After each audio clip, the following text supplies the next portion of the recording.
열왕기 상권 11장에서 13장입니다. 11장 솔로몬이 하느님에게서 돌아서다.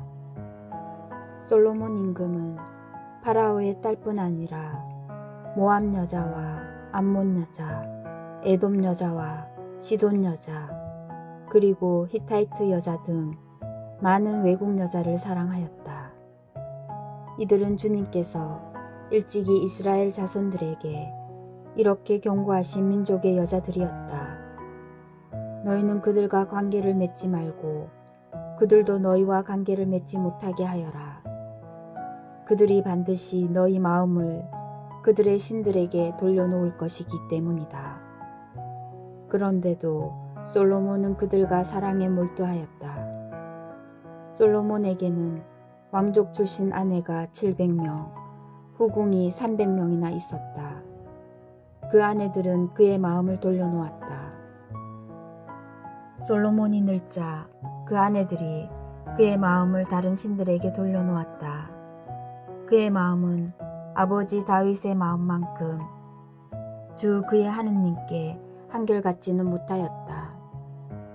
솔로몬은 시돈인들의 신 아스타롯과 암몬인들의 혐오스러운 우상 밀콤을 따랐다. 이처럼 솔로몬은 주님의 눈에 거슬리는 악한 짓을 저지르고 자기 아버지 다윗만큼 주님을 온전히 추종하지는 않았다. 그때의 솔로몬은 예루살렘 동쪽 산 위에 모압의 혐오스러운 우상 크모스를 위하여 산당을 짓고 암몬인들의 혐오스러운 우상 몰록을 위해서도 산당을 지었다. 이렇게 하여 솔로몬은 자신의 모든 외국인 아내를 위하여 그들의 신들에게 향을 피우고 제물을 바쳤다. 주님께서 솔로몬에게 진노하셨다. 그의 마음이 주 이스라엘의 하느님에게서 돌아섰기 때문이다. 그분께서는 그에게 2번이나 나타나시어 이런 일, 곧 다른 신들을 따르는 일을 하지 말라고 명령하셨는데도 임금은 주님께서 명령하신 것을 지키지 않았던 것이다. 그리하여 주님께서 솔로몬에게 이렇게 말씀하셨다. 내가 이런 뜻을 품고 내 계약과 내가 너에게 명령한 규정들을 지키지 않았으니 내가 반드시 이 나라를 너에게서 떼어내어 너의 신하에게 주겠다. 다만 내 아버지 다윗을 보아서 내 생전에는 그렇게 하지 않고 내 아들의 손에서 이 나라를 떼어내겠다. 그러나 이 나라 전체를 떼어내지는 않고 나의 종 다윗과 내가 뽑은 예루살렘을 생각하여 한 지파만은 내 아들에게 주겠다.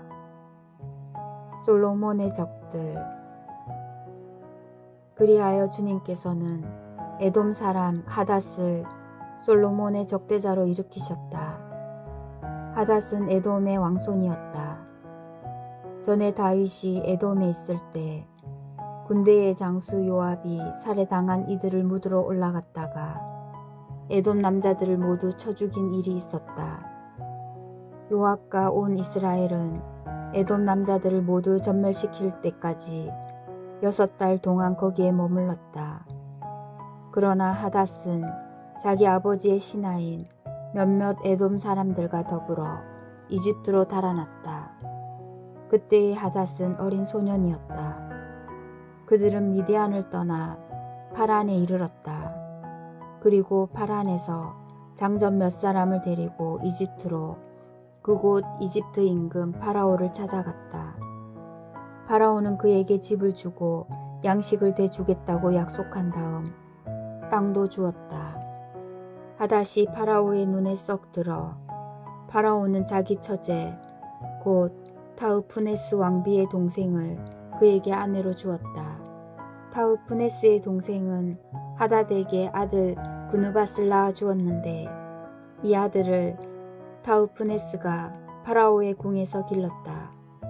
그리하여 그누밧은 파라오의 궁에서 파라오의 왕자들과 더불어 지냈다. 하닷은 다윗이 자기 조상들과 함께 잠들고 군대의 장수 요압도 죽었다는 소식을 이집트에서 듣고는 파라오 임금에게 제 고향으로 돌아가게 저를 보내주십시오 하고 청하였다. 그러자 파라오는 나와 함께 있으면서 무엇이 부족하여 내 고향으로 가려고 애쓰느냐 하고 물었다. 하닷은 부족한 것은 없습니다만 제발 저를 보내주십시오 하고 간청하였다. 하느님께서는 또 엘야다의 아들 르존을 솔로몬의 적대자로 일으키셨다. 그는 자기 주군인 초바 임금 하닷 에제르를 버리고 달아난 자다. 그는 사람들을 모아 약탈때의 두목이 되었는데 다윗이 그들을 죽였다. 그러자 르존은 다마스쿠스로 가서 거기에 정착하고는 다마스쿠스의 임금이 되었다. 르존은 솔로몬이 살아있는 동안 내내 이스라엘에 대적하여 하닷이 일으킨 재앙에 재앙을 더하였다. 그는 아람의 임금이 되어 이스라엘을 멸시하였다. 예로보암의 반란을 예고하다. 느밧의 아들 예로보암은 스레다 출신 에프라임 사람이었고 그의 어머니 이름은 추루아인데 가부였다. 그는 솔로몬의 신하였는데 임금에게 반기를 들었다. 그가 임금에게 반기를 든 사정은 이러하다. 솔로몬이 밀로궁을 세우고 자기 아버지 다윗의 성에 갈라진 틈을 막을 때였다. 예로보암이라는 사람은 힘센 용사였다. 솔로몬은 그 젊은이가 일하는 것을 보고 그를 요셉 집안의 모든 강제 노동의 감독으로 임명하였다. 그때에 예로보암이 예루살렘에서 나가다가 실로 사람 아히야 예언자를 길에서 만났다. 그 예언자는 새 옷을 입고 있었다. 들에는 그들 둘뿐이었는데 아히야는 자기가 입고 있던 새 옷을 움켜쥐고 12조각으로 찢으면서 예로보암에게 이렇게 말하였다. 이 10조각을 그대가 가지시오. 주 이스라엘의 하느님께서 이렇게 말씀하셨소. 이제 내가 솔로몬의 손에서 이 나라를 찢어내어 너에게 10지파를 주겠다. 그러나 한 지파만은 나의 종 다윗을 생각하여 그리고 이스라엘의 모든 지파에서 내가 뽑은 예루살렘 도성을 생각하여 그에게 남겨두겠다. 이는 그가 나를 버리고 시돈의 신 아스타롯과 모압의 신 크모스, 암몬 자손들의 신 밀콤을 예배하였기 때문이다. 그는 자기 아버지 다윗과는 달리 나의 길을 걷지 않고 내 눈에 드는 옳은 일을 하지도 않았으며 나의 규정과 법규를 지키지도 않았다. 그러나 내가 뽑은 나의 종 다윗, 나의 계명과 규정을 지킨 그를 생각하여 솔로몬이 살아있는 동안에는 이 나라 전체를 그의 손에서 빼앗지 않고 그를 계속 통치자로 앉혀두겠다. 그렇지만 그의 아들 손에서 이 나라를 빼앗아 10지파는 너에게 주고 한 지파는 그의 아들에게 주겠다. 그리하여 나의 종 다윗에게 준 등불이 내 앞에서 내 이름을 두려고 뽑은 도성 예루살렘에서 언제나 타오르게 하겠다. 내가 너를 데려다가 내가 원하는 모든 지역을 다스리게 하리니 너는 이제 이스라엘의 임금이 될 것이다. 내가 만일 나의 종 다윗이 한 것처럼 내가 명령하는 바를 모두 귀담아 듣고 나의 길을 걸으며 내 눈에 드는 옳은 일을 하고 내 규정과 계명을 지키면 내가 너와 함께 있겠다. 또한 내가 다윗에게 세워준 것처럼 너에게도 굳건한 집안을 세워주고 이스라엘을 너에게 주겠다. 이렇게 나는 다윗의 자손들을 벌하겠다. 그러나 언제까지나 그렇게 하지는 않을 것이다. 그러자 솔로몬은 예로보암을 죽이려고 하였다. 예로보암은 일어나 이집트로 달아나서 이집트 임금 시삭에게 갔다. 그리고 그는 솔로몬이 죽을 때까지 이집트에 머물렀다. 솔로몬이 죽다. 솔로몬의 나머지 행적과 그가 한 모든 일과 그의 지혜에 관한 것은 솔로몬의 실록에 쓰여 있지 않는가? 솔로몬이 예루살렘에서 온 이스라엘을 다스린 기간은 40해이다. 솔로몬은 조상들과 함께 잠들어 자기 아버지 다윗의 성에 묻히고 그의 아들 르호보암이 그 뒤를 이어 임금이 되었다. 12장 북쪽 지파들이 반기를 들다.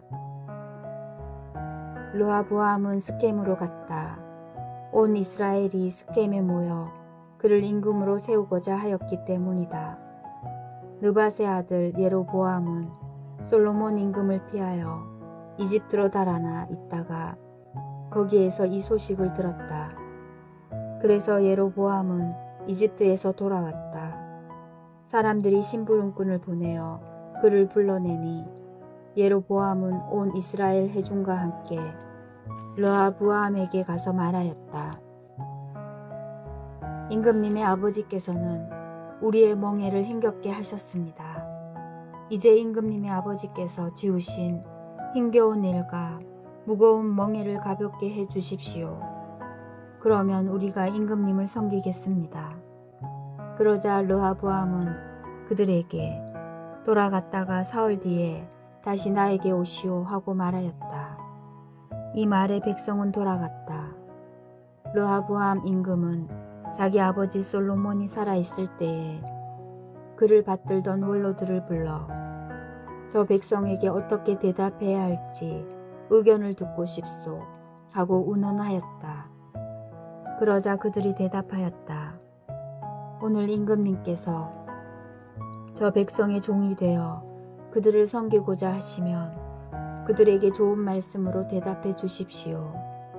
저 백성이 언제나 임금님의 종이 될 것입니다.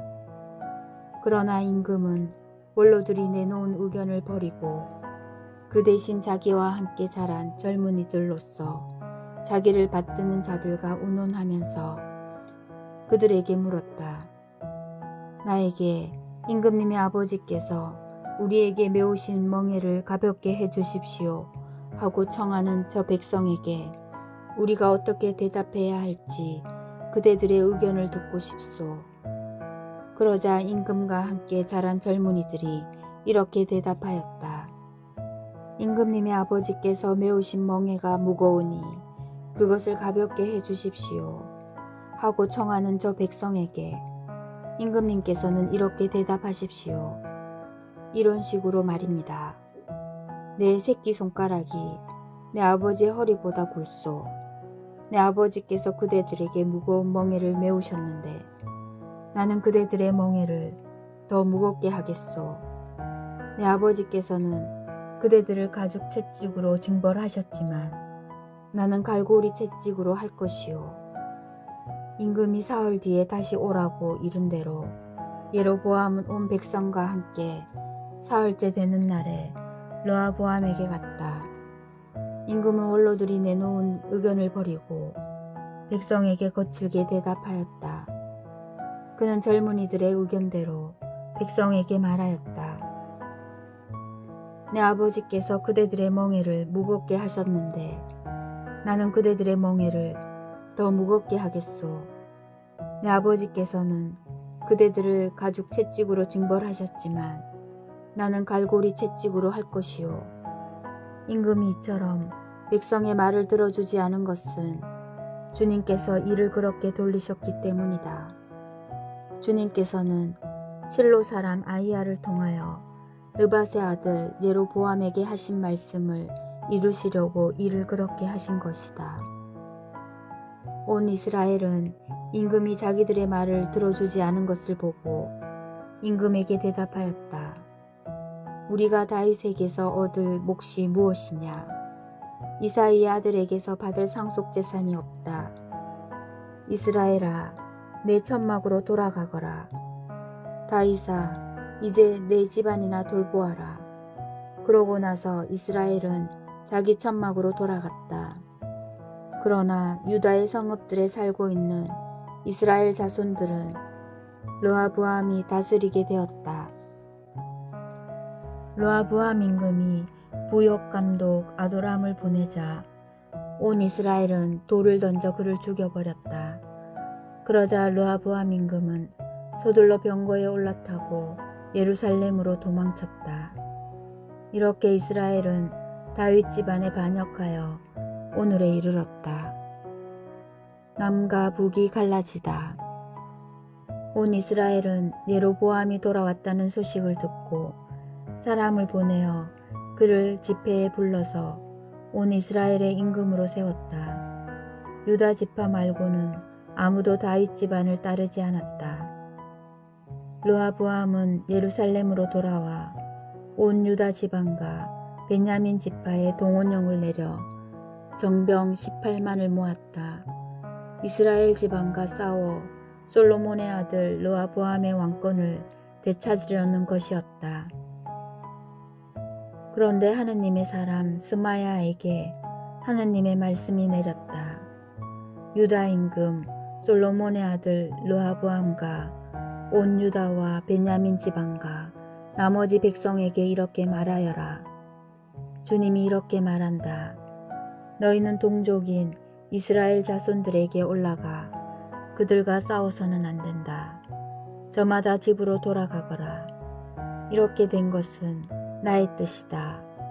그러자 그들은 주님의 말씀을 듣고서 모두 주님 말씀대로 돌아갔다. 예로보암은 에프라임 산악 지방에 스켐을 세우고 거기에서 살다가 그곳에서 나와 분우엘을 세웠다. 예로보암은 마음속으로 이런 생각을 하였다. 어쩌면 나라가 다윗 집안으로 돌아갈지도 모른다. 이 백성이 예루살렘에 있는 주님의 집에 희생 제물을 바치러 올라갔다가 자기들의 주군인 유다 임금 르하보암에게 마음이 돌아가면 나를 죽이고 유다 임금 르하보암에게 돌아갈 것이다. 그래서 임금은 궁리 끝에 금송아지 둘을 만들었다. 그리고 백성에게 이렇게 말하였다. 예루살렘에 올라가는 일은 이만하면 충분합니다. 이스라엘이여, 여러분을 이집트 땅에서 데리고 올라오신 여러분의 하느님께서 여기에 계십니다. 그러고 나서 금송아지 하나는 베텔에 놓고 다른 하나는 단에 두었다. 그런데 이 일이 제가 되었다. 백성은 금송아지 앞에서 예배하러 베텔과 단까지 갔다. 임금은 또 산당들을 짓고 레위의 자손들이 아닌 일반 백성 가운데에서 사제들을 임명하였다. 예로보암은 8째 달 15날을 유다에서 지내는 축제처럼 축제일로 정하고 제단 위에서 제물을 바쳤다. 이렇게 그는 베텔에서 자기가 만든 송아지들에게 제물을 바치고 자기가 만든 산당의 사제들을 베텔에 세웠다. 임금은 자기 마음대로 정한 달인 8째 달 15날이 되면 베텔에 세운 제단에 올라갔다. 그는 이스라엘 자손들이 지킬 축제일을 이렇게 정하고 그 제단에 분향하러 올라갔던 것이다. 13장 베텔의 제단이 무너지다. 예로보암이 제단 옆에 서서 분향하려고 하는데 마침 하느님의 사람이 주님의 말씀에 따라 유다에서 베텔로 왔다. 하느님의 사람이 제단에 대고 주님의 말씀에 따라 외쳤다. 제단아, 제단아, 주님께서 이렇게 말씀하신다. 다윗의 집안에 한 아들이 태어나리니 그 이름은 요시아이다. 그가 내 위에서 분향하는 산당의 사제들을 내 위에서 제물로 바치고 사람의 뼈를 내 위에서 태울 것이다. 바로 그날 그는 한 가지 표징을 제시하며 이렇게 말하였다. 이는 주님께서 말씀하신 표징입니다. 이 제단이 산산조각나고 그 위에 있는 재가 쏟아질 것입니다.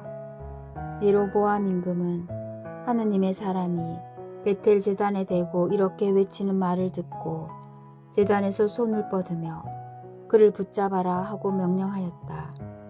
그러자 그를 향해 뻗었던 손이 굳어 오므릴 수가 없게 되었다.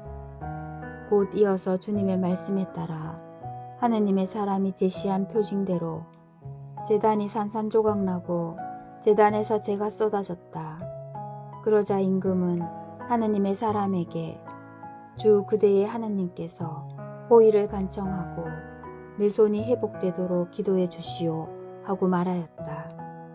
하느님의 사람이 주님께 간청하자 임금의 손이 회복되어 전과 같이 되었다. 임금이 하느님의 사람에게 말하였다. 나와 함께 집으로 가서 피로를 푸시오. 내가 그대에게 선물도 드리리다. 그러자 하느님의 사람이 임금에게 대답하였다. 임금님 궁전의 절반을 저에게 주신다 하여도 임금님과 함께 가지 않겠습니다. 그리고 이곳에서는 빵도 먹지 않고 물도 마시지 않겠습니다. 주님의 말씀에 따라 이런 명령이 저에게 내렸습니다. 빵도 먹지 말고 물도 마시지 마라. 그리고 온 길로 돌아가지도 마라. 그러고 나서 하느님의 사람은 그가 베텔에 왔던 길로 돌아가지 않고 다른 길로 갔다. 베텔의 늙은 예언자. 그 무렵에 한 늙은 예언자가 베텔에 살고 있었다. 그의 아들들이 와서 그날 하느님의 사람이 베텔에서 한 일을 모두 이야기해 주었다. 또한 그가 임금에게 한 말도 아버지에게 이야기해 주었다. 아버지가 그들에게 그가 어느 길로 갔느냐 하고 묻자 그의 아들들은 유다에서 온 하느님의 사람이 간 길을 보여주었다. 아버지는 아들들에게 나귀에 안장을 얹어라 하고 일렀다. 그들이 나귀에 안장을 얹으니 그가 나귀를 타고 하느님의 사람을 뒤쫓아가다가 향념나무 밑에 앉아있는 그를 만났다. 늙은 예언자가 그에게 당신이 유다에서 온 하느님의 사람이요 하고 묻자 그는 그렇습니다 하고 대답하였다. 예언자가 하느님의 사람에게 함께 집으로 가서 음식을 드시지요 하고 권유하였다. 하느님의 사람이 말하였다. 나는 어르신과 함께 돌아갈 수가 없습니다. 또한 어르신의 집에 들어갈 수도 없고 이곳에서는 빵도 먹지 못하고 물도 마실 수 없습니다. 주님의 말씀에 따라 이런 명령이 저에게 내렸습니다. 여기에서는 빵도 먹지 말고 물도 마시지 마라. 그리고 온 길로 돌아가지도 마라. 그러자 예언자는 하느님의 사람에게 이렇게 말하였다. 나도 당신과 같은 예언자요. 한 천사가 주님의 말씀에 따라 그를 너의 집에 데려다가 빵을 먹게 하고 물을 마시게 하여라 하고 나에게 명령하였소. 그러나 그것은 거짓말이었다. 그리하여 하느님의 사람은 예언자와 함께 되돌아가서 그의 집에서 빵을 먹고 물을 마셨다. 그들이 식탁에 함께 앉아 있는데 하느님의 사람을 도로 데려온 예언자에게 주님의 말씀이 내렸다. 예언자는 유다에서 온 하느님의 사람에게 이렇게 선언하였다. 주님께서 이렇게 말씀하셨소. 너는 주님의 말을 어기고 주 너의 하느님이 너에게 내린 계명을 지키지 않았다. 너는 돌아와 빵도 먹지 말고 물도 마시지 말라고 한 곳에서 빵을 먹고 물을 마셨다. 그러므로 너의 죽음은 내 조상들의 무덤에 묻히지 못할 것이다. 하느님의 사람이 빵을 먹고 물을 마시고 나자 예언자는 그가 타고 갈 나귀에 안장을 얹었다. 그 나귀는 그를 도로 데려온 예언자의 것이었다. 하느님의 사람은 그곳을 떠나다가 길에서 사자를 만나 물려 죽었다. 그 죽음은 길에 내던져진 채로 있었는데 나귀가 그 곁에 서 있고 사자도 그 곁에 서 있었다. 지나가던 이들이 길에 내던져진 죽음과 그 죽음 곁에 서 있는 사자를 보고 늙은 예언자가 사는 성읍으로 들어가서 이 일을 전하였다. 그를 길에서 도로 데려왔던 예언자는 그 일을 전해 듣고 이렇게 말하였다. 그는 바로 주님의 말씀을 어긴 하느님의 사람이다. 주님께서 그를 사자에게 내어주시어 그에게 하신 말씀에 따라 사자가 그의 뼈를 부수어 죽이게 하셨구나. 그러고 나서 예언자가 아들들에게 나귀의 안장을 얹어라 하고 이르자 아들들이 안장을 얹었다. 그는 가서 길에 내던져진 주검과 그 주검 곁에 서 있는 나귀와 사자를 발견하였다. 그런데 사자는 주검을 먹거나 나귀의 뼈를 부수지 않았다. 예언자는 하느님의 사람의 주검을 들어 나귀에 얹고 그것을 옮겨왔다. 늙은 예언자는 성읍으로 들어와 곡을 한 뒤 그를 묻어 주었다. 예언자가 그의 주검을 자기 무덤에 묻자 사람들이 아이고 내 형제여 하고 곡을 하였다. 그를 묻은 뒤에 예언자는 아들들에게 이렇게 말하였다. 내가 죽거든 이 하느님의 사람이 묻힌 무덤에 나를 묻어라. 그리고 그의 뼈 곁에 내 뼈를 놓아라. 그가 주님의 말씀에 따라 베텔에 있는 제단과 사마리아 성읍들에 있는 모든 산당을 두고 선언한 말이 반드시 이루어질 것이다. 이런 일이 있은 뒤에도 예로보암은 그의 악한 길에서 돌아서지 않고 또다시 일반 백성 가운데에서 산당의 사제들을 임명하였다. 그는 원하는 사람은 누구에게나 직무를 맡겨 산당의 사제가 될 수 있게 하였다. 예로보암 집안은 이런 일로 죄를 지어 마침내 멸망하여 땅에서 사라지게 되었다. 주님의 말씀입니다.